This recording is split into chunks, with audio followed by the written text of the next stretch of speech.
Hello, day 2 has risen considerably, almost doubled. It was at the bottom originally. It's risen quite a bit, so that's exciting. So now we're on to the next step. Flour my surface. Anytime you put flour on a board, you're a true baker. And then we're gonna coax our sourdough out gently.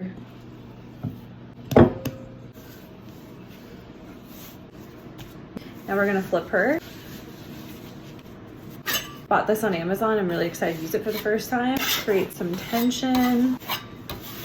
Okay, I don't want to play with it too much, but this is really fun. I'm gonna flip her and let her rest for 30 minutes. This is called the bench rest. She's sitting on the bench. Lots of resting in sourdough. This is your friendly reminder that sleep is very important, even for dough.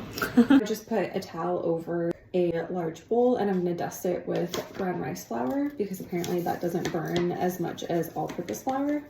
Do the same thing that we just did, tucking in and folding, and then we're gonna flop it into a bowl.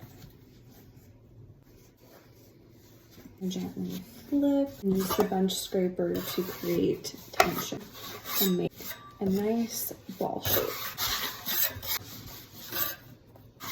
A big bubble right here that I really just want to pop.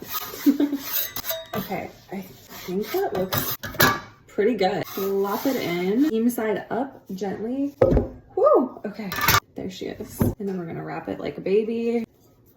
I'm gonna put our baby in the fridge for 6 to 48 hours. I'm gonna decide how long I'm gonna do a little research on that. Sourdough is really teaching me patience because I really just want a crusty piece of sourdough with a good slather of salted butter. But it seems I'm not gonna get that for a while. If I ever bake you sourdough, I love you. Sourdough is definitely a love language. Come back in 6 to 48 hours and we will bake our first loaf of sourdough together.